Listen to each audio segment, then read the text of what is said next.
चलिए स्टार्ट करते हैं। कल हमने समतल में गति स्टार्ट किया हुआ था। समतल में गति को मैंने थोड़ा सा आप लोगों को एक्सप्लेन भी किया था कि क्या होती है समतल में गति।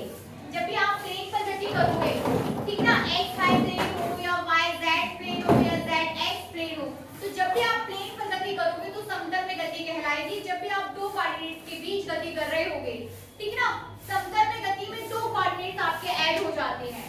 Is that clear? इतनी बात क्लियर हो पा रही है आप लोगों को कि जब भी आप समतल में गति की बात करोगे तो आप क्या है कि आपके पास x और y या z या x, आप दो कोऑर्डिनेट्स को इंक्लूड करोगे समतल में गति करने के लिए, ठीक है। इसके साथ ही कल हमने सदिश अदिश सदिश और अदिश को पढ़ा। सदिश और अदिश में अंतर को समझा, बहुत टफ नहीं है। वो सभी भौतिक राशियां जिसमें दिशा के साथ परिमाण या परिमाण के साथ दिशा की भी आवश्यकता होती है वो सदिश राशियां कहलाती हैं। और ऐसी सभी भौतिक राशियां जिसमें परिमाण के साथ दिशा की आवश्यकता नहीं होती है वो अदिश राशियां कहलाती हैं। इसको कल हमने डिटेल में पढ़ा और उसमें दोनों में ही हमने अंतर को भी समझा कि सदिश और अदिश में क्या अंतर है। इतना सीखा ना कि सदिश और अदिश में क्या अंतर है, ये भी कल हमने सीखा।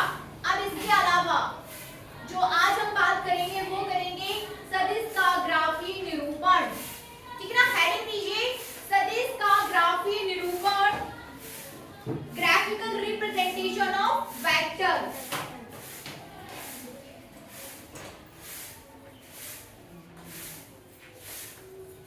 सदिश का ग्राफीय निरूपण, सदिश का ग्राफीय निरूपण या फिर इंग्लिश में लिखिए ग्राफिकल रिप्रेजेंटेशन ऑफ वेक्टर।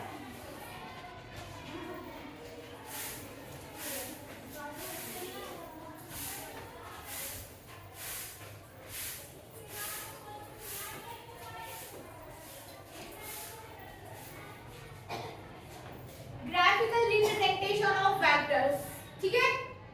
देखिए इसको किस तरीके से आप सदिश को निरूपित करोगे, ठीक है। तो सदिश तो आप समझने लगे। V वेक्टर क्वांटिटी है आपका, त्वरण वेक्टर क्वांटिटी है, बल वेक्टर क्वांटिटी है एंड सो ऑन। ऐसी कई सारी भौतिक राशियां हैं जो सदिश है और ऐसी भी कई सारी भौतिक राशियां हैं जो अदिश हैं, ठीक है। आपको इसका निरूपण करना है, ठीक है ना।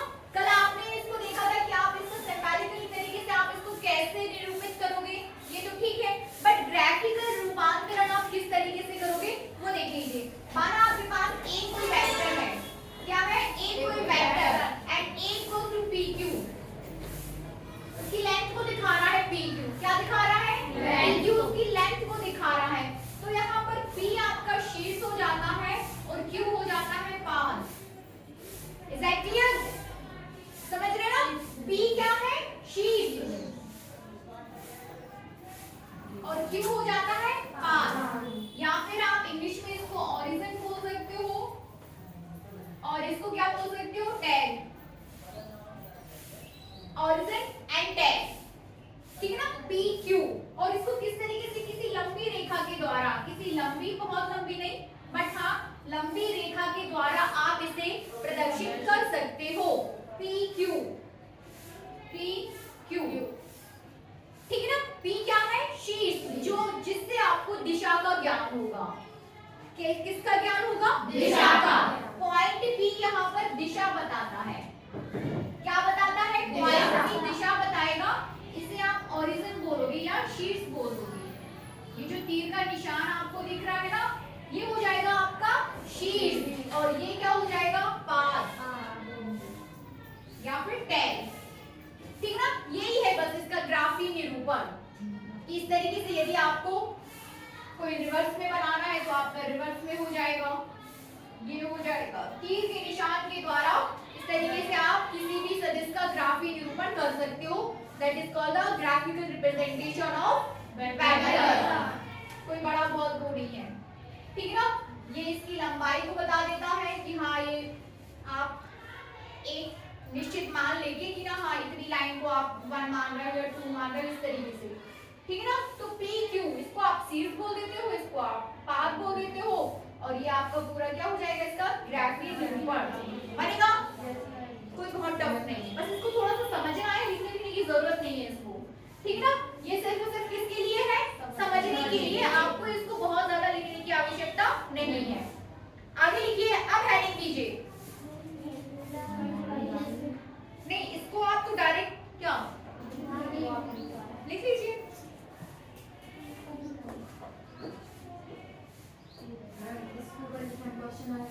कोई क्वेश्चन नहीं आएगा, नहीं, इस पे कोई क्वेश्चन नहीं। क्वेश्चन करने की आपका इस चैप्टर से आपका समझ लीजिए 8 नंबर का क्वेश्चन आना है, या समझ लीजिए तो आपसे ऑब्जेक्टिव के क्वेश्चन पूछ लिए जाएंगे, ये नहीं आएगा आपसे, सदी सरदेश आएगा। मैं बता रही हूँ ना आपको कहाँ से क्वेश्चन बनेगा। आपको समतल में गति है ना, समतल में गति अभी आपके कई सारे टॉपिक्स यहाँ से बाकी हैं, तो इससे क्वेश्चन नहीं बनता है,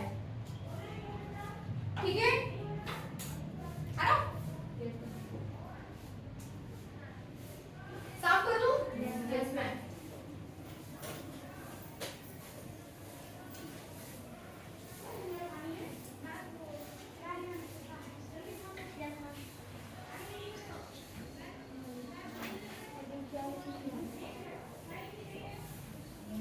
चलिए लिखिए जनरल वेक्टर्स। अब हम यहाँ पर कुछ वेक्टर्स के प्रकार देखेंगे, टाइप्स ऑफ वेक्टर्स भी बोल सकते हो आप, या जनरल सदिश या सामान्य सदिश, ठीक है ना? हेडिंग कीजिए सामान्य सदिश।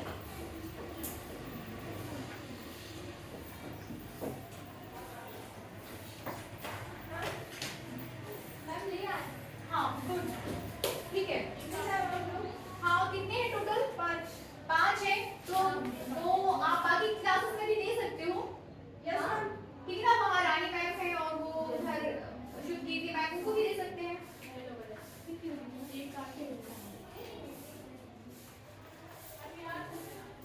जनरल वेक्टर्स, ठीक है ना? क्या? General vectors. इसमें सबसे पहला लिखिए समान सदिश, है ना? हेडिंग दीजिए समान सदिश। सबसे पहला लिखिए इसमें समान सदिश। अब बताइए समान का मतलब क्या होता है? समान मतलब क्या होता है? इक्वल, एक जैसा। तो ऐसे दो सदिश जिसके मान एक बराबर है, ठीक है ना? जिनकी दिशाएं भी बराबर हैं, जो एक ही दिशा में हो, जिनके परिमाण भी बराबर है, तो वो क्या हो जाएंगे? समान सदिश, है ना? तो इस पूरे चैप्टर में ये जो आपका पूरा टॉपिक है ना सामान्य सदिश, इसमें आप टाइप्स ऑफ वेक्टर्स देख रहे हो कि सदिश कितने प्रकार के हो सकते हैं। इज दैट क्लियर ना? सदिश आप इसमें इस टॉपिक में क्या देखने वाले हैं? टाइप्स ऑफ वेक्टर्स, मतलब सदिश कितने प्रकार के हो सकते हैं। तो पहला आपने यहाँ क्या दिया है? समान सदिश। और समान सदिश में नोट करिए थोड़ा सा, समान सदिश या लिखिए दो सदिश तभी बराबर होते हैं, दो सदिश तभी बराबर होते हैं जबकि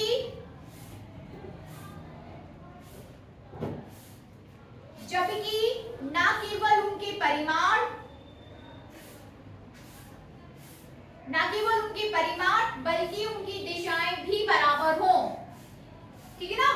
न केवल परिमाण बल्कि दिशाएं भी बराबर हों। बताया था मैंने अभी आपको कि दिशाओं के साथ साथ या परिमाण के साथ साथ आप अपनी भाषा में भी लिख सकते हैं, जरूरी नहीं जो मैं आपको नोट करा रही हूं वही लिखें। क्या देखिए, आप अपनी लैंग्वेज में भी लिख सकते हैं कि वो सदिश जिनके परिमाण के साथ साथ दिशाएं भी बराबर होती हैं समान सदिश या इक्विलिटी ऑफ वेक्टर्स कहलाता है। क्या हो जाएगा इंग्लिश में? Equality of vectors, equality of vectors.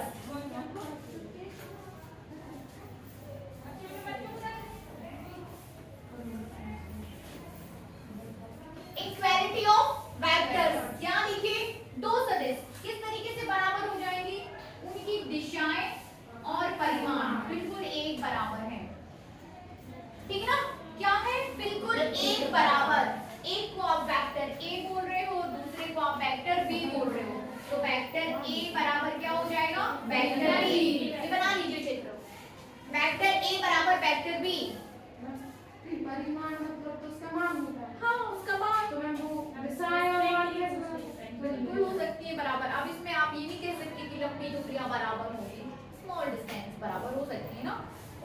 दिशाएं भी, यानी जहां पर जैसे कोई व्यक्ति चल रहा है स्टार्ट पर, जैसे मैं चल रहा है स्टार्ट कर, इस कमरे में हम एक दिशा में चल सकते हैं ना, यहाँ से वहां तक। मैंने भी यहीं से चलना स्टार्ट किया और आपने मेरे बाजू से जस्ट और हम उस टेबल तक पहुंचे, तो दिशा और परिमाण बराबर नहीं हो जाएगा? अच्छा, दो वस्तुओं की। हाँ भाई, और किसकी? हम ये सोचे थे दिशा और परिमाण दोनों बराबर होना, ये कैसे होगा? नहीं, दो वस्तुओं की, इसका अलग परिमाण दिशा और इसका अलग परिमाण दिशा। जब दोनों के परिमाण, दोनों वस्तुओं के परिमाण, जब दो सदिश, अब यहाँ पे जब आप वेक्टर्स पढ़ रहे होते हो ना, वस्तु नहीं यूज करते वर्ड, आप क्या वर्ड यूज करते हो? सदिश। दो सदिश, दो सदिश का मतलब है कि दो अलग अलग पिंडों की दिशा और परिमाण की बात कर रहे हैं हम, ठीक है ना? दो सदिश का मतलब ही यहाँ पर क्या है कि आप दो अलग अलग पिंडों की दिशा और परिमाण की बात कर रहे हो। इज दैट क्लियर ना? तो यहाँ पर ये समझ आया कि आपके पास ये है दो सदिश, vector A and vector B, दोनों की दिशाएं और परिमाण बराबर हैं, इसलिए आप a इक्वल्स टू b लिख सकते हो। लिख लिया है ना? इसको ऐसे लिखिए, लिखिए थोड़ा सा। सदिश a तथा सदिश b समान है, सदिश a तथा सदिश b समान है क्योंकि दोनों के परिमाण, क्योंकि दोनों के परिमाण तथा दिशाएं समान है, ठीक है ना? क्योंकि दोनों के परिमाण तथा दिशाएं कैसी हैं? समान है, ठीक है? अब दूसरा लिखेंगे हम, ऋणात्मक अथवा विपरीत सदिश। क्या लिखेंगे? ऋणात्मक अथवा विपरीत सदिश, वो दूसरा हो जाएगा।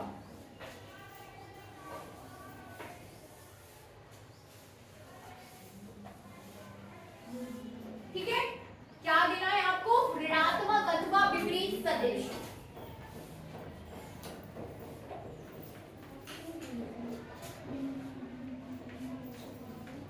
ऋणात्मक अथवा विपरीत सदिश, ठीक है ना? इंग्लिश में क्या हो जाएगा? नेगेटिव नेगेटिव और अपोजिट वेक्टर।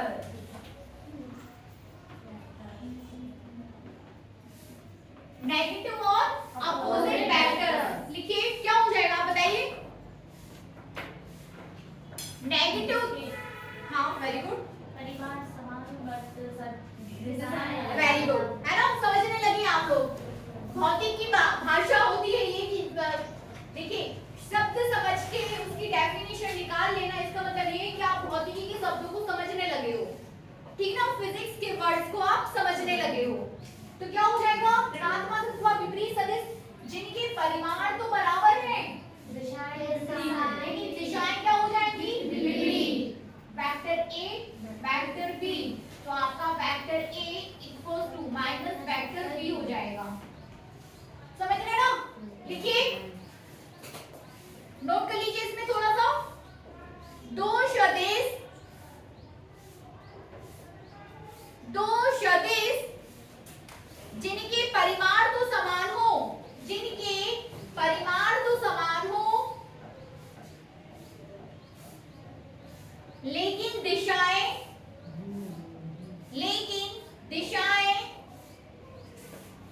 परस्पर विपरीत हो। कैसी हो? परस्पर विपरीत हो। विपरीत सदिश कहलाते हैं, विपरीत सदिश कहलाते हैं।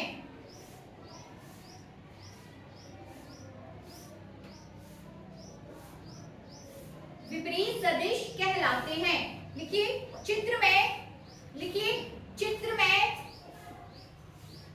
सदिश A तथा सदिश B विपरीत सदिश हैं। सदिश A तथा सदिश B विपरीत सदिश हैं, अर्थात, अब लिखिए ये, अर्थात A बराबर A equals to minus B, vector A equals to minus vector B। लिख लीजिए वो जो मैंने लिखा है आपके बोर्ड पर, vector A equals to minus vector B, या फिर आप ऐसे भी लिख सकते हो, यदि ये PQ क्यू के बाद क्या आता है आर एस, तो ये हो जाएगा आपका vector P Q minus vector R S, ठीक है ना, P Q minus R S. लिखिए ये दोनों सदिश भी बना लीजिए, ठीक है ना, और इसके बाद हम थर्ड लिखेंगे। कोई टफ है क्या? नो नहीं ना, चलिए अब थर्ड लीजिए।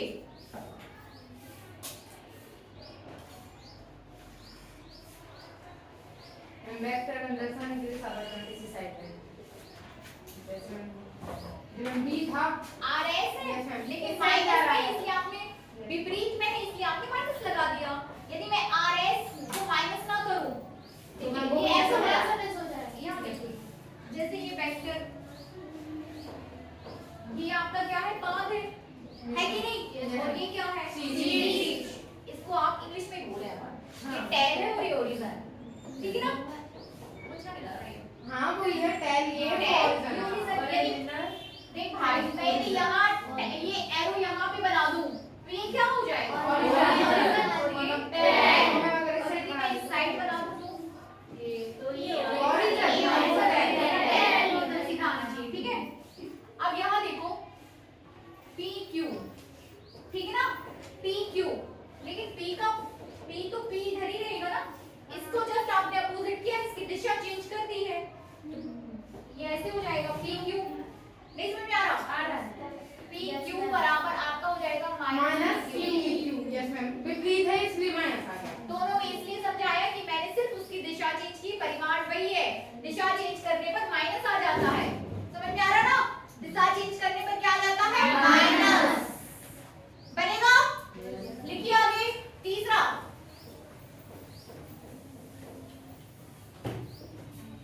लिखिए समांतर सदिश,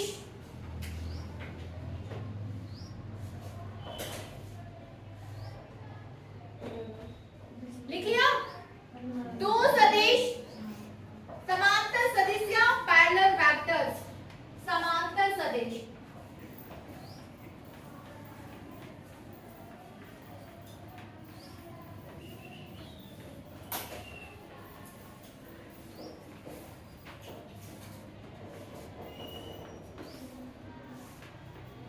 दो सदिश, अब समांतर सदिश क्या होगा?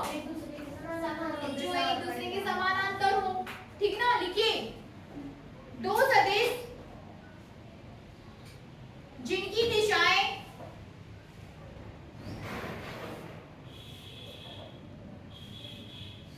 समान हो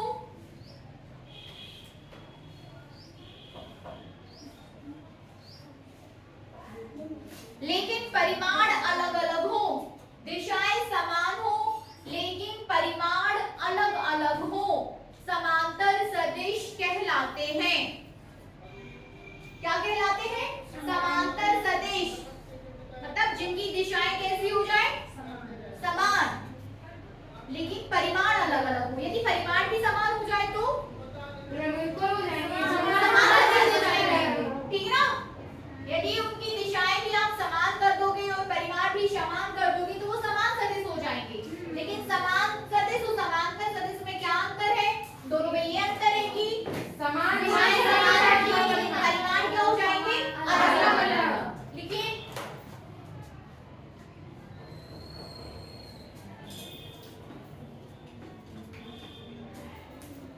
चित्र में, लिखिए चित्र में वेक्टर ए तथा वेक्टर बी या सदिश ए तथा सदिश बी, चित्र में सदिश ए तथा सदिश बी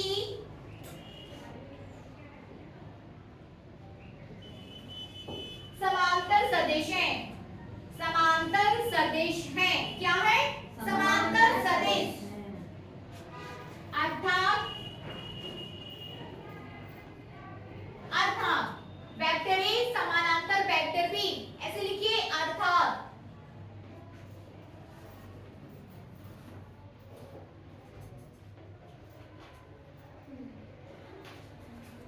या पी क्यू आर एस, ठीक है ना, बनेगा। ये हो गया आपकी समांतर सदिश, चीजें बनना चाहिए।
ठीक है ना, क्या कहलाता है?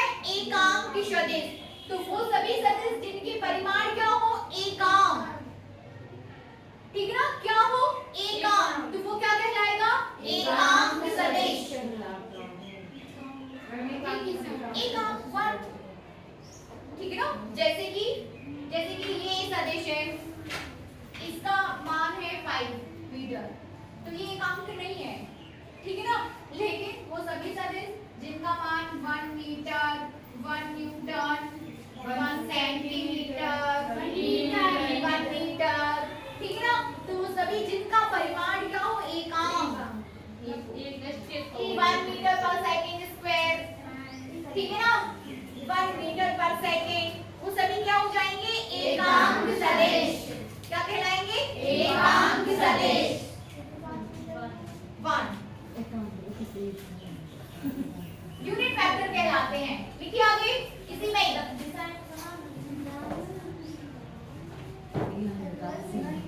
लिखिए, एकांक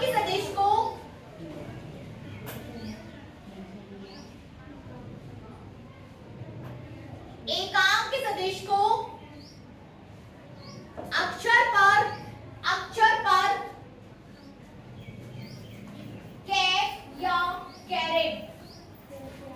कैप या कैरेट लगाकर प्रदर्शित किया जाता है। लिखिए, समझा रही हूं मैं। कैप या कैरेट लगाकर व्यक्त किया जाता है, जैसे सदिश एक ही दिशा में,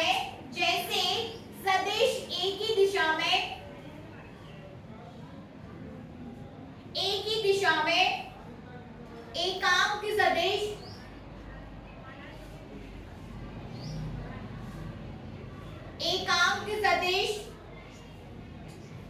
वेक्टर ए लिखा जाता है। एकांक सदिश यहाँ लिखे, इसको समझिए। जैसे लिखा आपने ना, जैसे सदिश एक ही दिशा में एकांक सदिश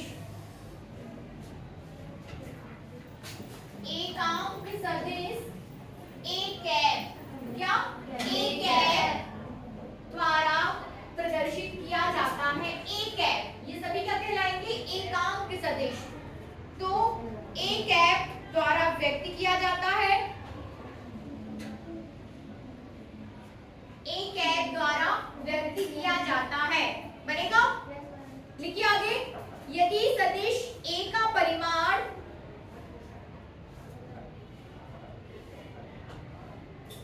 आगे लिखिए, यदि सदिश ए का परिमाण, हाँ लिखते जाइए। यदि सदिश ए का परिमाण को कैसे व्यक्त करते हैं? यदि सदिश ए का परिमाण मॉड ए है, तब सदिश ए की दिशा में, तब सदिश ए की दिशा में एकांक सदिश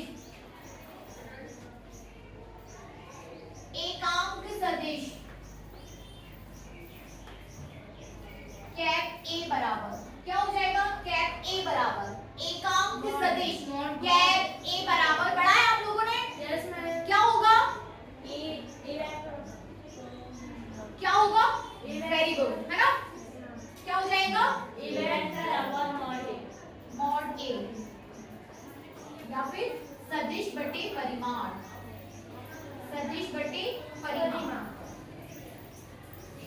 बनना चाहिए ये। कैप ए इक्वल्स टू हो जाएगा vector A divided by mod A.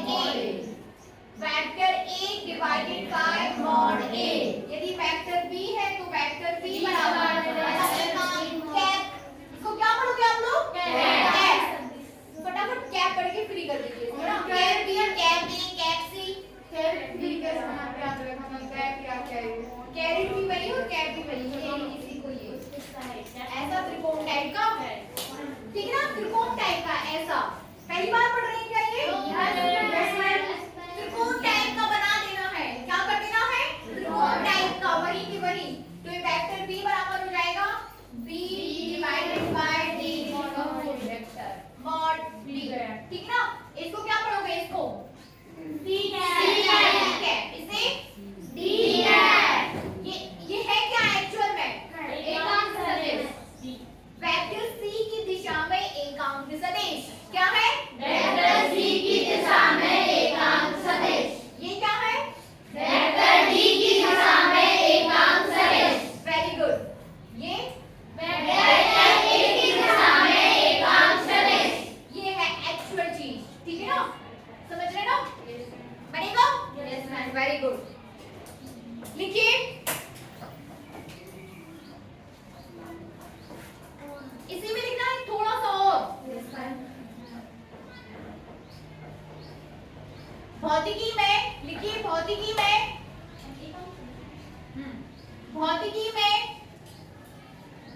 I cap, J cap तथा K कैप, J कैप तथा K कैप एकांक सदिशों का प्रयोग किया जाता है। या नोट करके भी आप लिख सकते थे इस बात को, है ना? ऐसा नोट करके भी लिखा जा सकता था कि नोट दे दिया आपने इसमें कि I कैप, J कैप तथा छोटी बनाए क्या क्या? K कैप स्मॉल लेटर्स बनाइए। ठीक है ना? क्या बनाना है? स्मॉल। I, J, K सभी कैसे होने चाहिए? Small letters. ये मेरी हिंदी इसमें रखी हुई है J cap, I cap, J cap, K cap, है ना?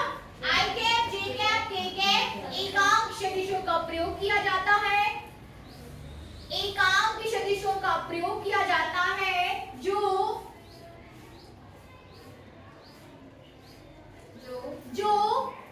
x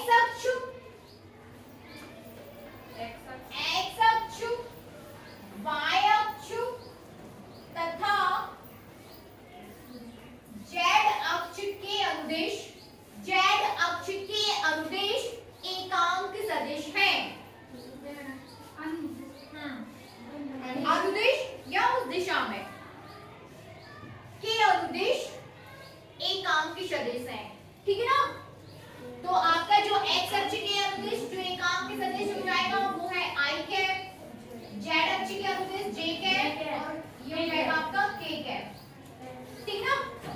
I cap, J cap, K cap बहुत अब जो आप नेक्स्ट चैप्टर्स पढ़ रहे हैं कई जगह आप यूज करोगे I cap, J cap, K cap. Mathematical physics में हम इन वर्ड्स का यूज करते हैं। तो ये सभी अब आपको इसमें कंफ्यूज नहीं होना है। जहां भी I कैप लिखा हुआ है बातचीत मत करिए। जहां पर भी I कैप लिखा है इसका मतलब है x अक्ष के अनुदिश एकांक सदिश, y अक्ष के अनुदिश एकांक सदिश और ये हो जाएगा z अक्ष के अनुदिश एकांक सदिश। बनेगा? Yes, ma'am. बनेगा ना? फारुल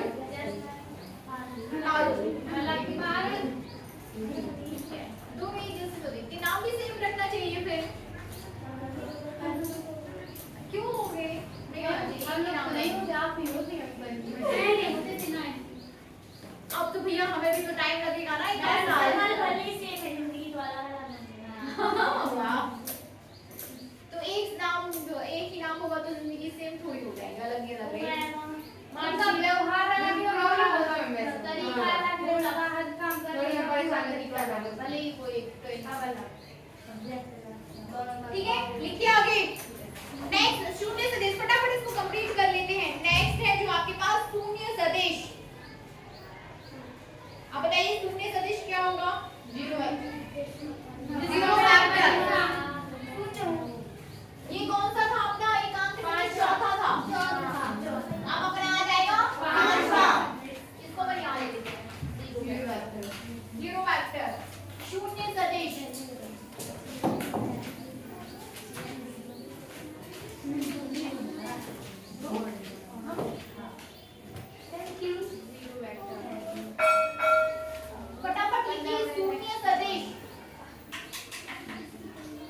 लिखिए, अर्थात शून्य सदिश के मूल बिंदु, अर्थात शून्य सदिश के मूल बिंदु तथा शीर्ष बिंदु, शून्य सदिश के मूल बिंदु तथा शीर्ष बिंदु एक ही बिंदु पर संपाती होते हैं। एक ही बिंदु पर संपाती होते हैं। कैसे होते हैं? एक ही बिंदु पर संपाती। और इसे आप इस तरीके से प्रदर्शित कर देते हो। इसे लिखिए, फटाफट लिख लो, इसको कंप्लीट करिए। इसे संकेत, इसके बाद ये लिखिए जीरो वेक्टर। इसे संकेत के द्वारा प्रदर्शित किया जाता है।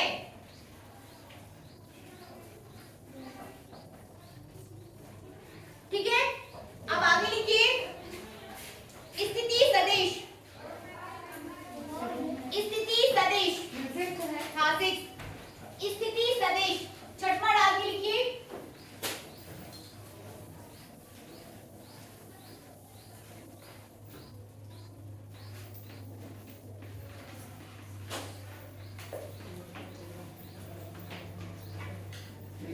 स्थिति सदिश इंग्लिश में क्या बोलेंगे? Position vector.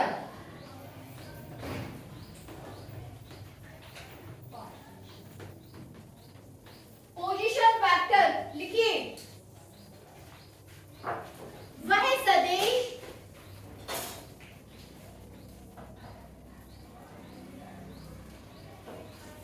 सदिश जो किसी निर्देश बिंदु के सापेक्ष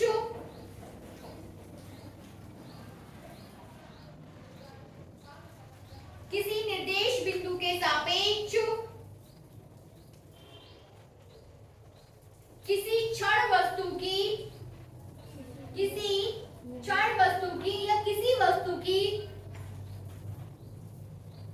स्थिति बताता है, स्थिति सदिश कहलाता है। स्थिति सदिश कहलाता है।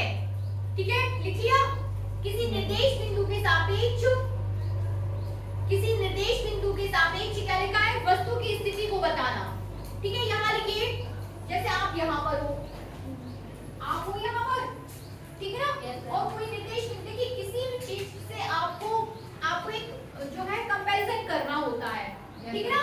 तो ये आपके पास निर्देश बिंदु है, ये आप हो, कोई वस्तु है, ये क्या है? निर्देश बिंदु। तो ये दोनों को मिला दिया जाए तो ये बन जाएगा स्थिति सदिश। क्या बन जाएगा? स्थिति सदिश। ये निर्देश बिंदु है और आप यहाँ पर हो या कोई वस्तु, और इस वस्तु की स्थिति हमें इसके सापेक्ष बतानी है। किसके सापेक्ष? इस बिंदु के सापेक्ष। और फिर हम इन दोनों पॉइंट्स को मिला दें तो ये बन जाएगा आपका स्थिति सदिश। बनेगा ना? ये बिंदु है, इसको हमने यहाँ मिला दिया तो ये बन जाएगा स्थिति सदिश। बनेगा? क्या बनेगा? स्थिति सदिश। लिखिए आगे इसी में, स्थिति सदिश का परिमाण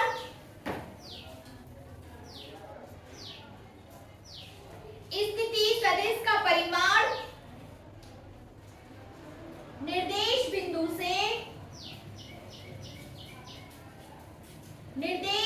से उस क्षण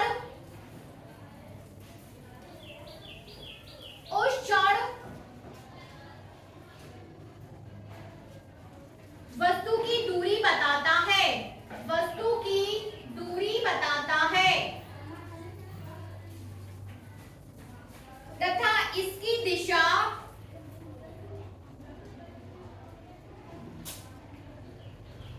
निर्देश बिंदु के सापेक्ष वस्तु की स्थिति की दिशा बताती है। वस्तु की, है ना? वस्तु की निरपेक्ष बिंदु के सापेक्ष वस्तु की स्थिति की दिशा बताती है। हाँ लिखिए, तथा इसकी दिशा निर्देश बिंदु के सापेक्ष, इसकी दिशा निरपेक्ष बिंदु के सापेक्ष वस्तु की स्थिति बताता है। क्या बताता है? स्थिति। हर एक चीज को, हर एक वेक्टर क्वांटिटी को स्थिति सदिश की आवश्यकता पड़ती है। हमें बताना पड़ेगा ना कि आपकी पोजीशन क्या है, फिर अनामिका की पोजीशन क्या है, फिर वहां पे में तुलसी की पोजीशन क्या है तो बताना पड़ेगा ना, और किसी से तो कंपैरिजन करना पड़ेगा, किसी मुख्य चीज से कंपैरिजन किसी मुख्य चीज से कंपैरिजन करके ये आपकी स्थिति हो गई, फिर ये आपकी हो गई, फिर ये आपकी हो गई, है ना, या अनामिका की हो गई, तो ये हो जाता है आपका स्थिति सदिश। क्या बताता है स्थिति सदिश? स्थिति बताता है, पोजीशन बताता है। लिखिए इसे संकेत R द्वारा व्यक्त किया जाता है। किसके द्वारा? इसे संकेत R, ये आपका लिखा हुआ है R, ऐसा लिखिए, इसे संकेत R द्वारा व्यक्त किया जाता है।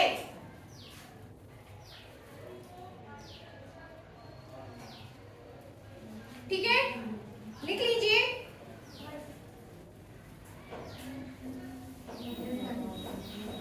लिखिए आगे,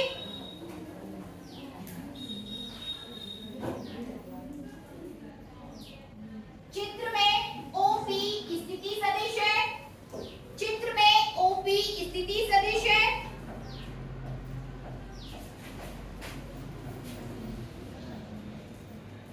OP स्थिति सदिश है, अर्थात OP बराबर वेक्टर R, बस इतना और लिख लो, ठीक है ना।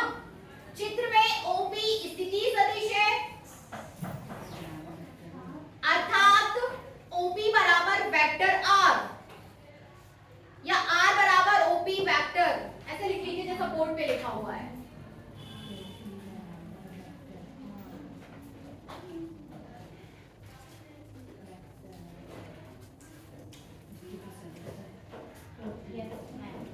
आखिरी लिखिए विस्थापन सदिश, अगला हेडिंग डालिए विस्थापन सदिश, सातवां पॉइंट डिस्प्लेसमेंट वेक्टर, विस्थापन सदिश।